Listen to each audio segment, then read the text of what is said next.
Hey guys, and welcome back. In this video I will teach you how to use Heygen Translation. So let's just begin. First of all, you're going to be choosing your avatar. So of course, to start you're going to be needing an avatar. Let's just say I am going to be using Leo's for this video translation. I'm going to be heading over that, and let's just click on this cross for now.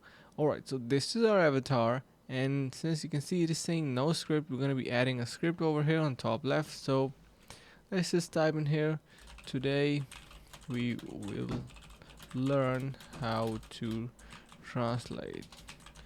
You can type anything in here, and let me just fix this. Okay, now to translate, all you need to do is simply click on these three dots. But before we do that, you can head over to the link in the description below to get 22% off onto their pricing and plans.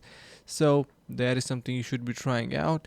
Now click on these three dots and head over to translate. Here you can enter your desired language. Let's just say it is you can search for Italian or Italy. Yeah, so let's just say this is something that we want. Click on translate, and here we got that. You can even do any other language. Let's just say Arabic. You can type in here Arabic and click on translate, and you got your Arabic language.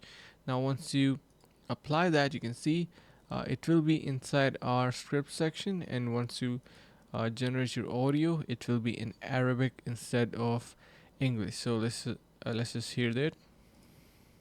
ألا اليوم سنتعلم كيفية الترجمة؟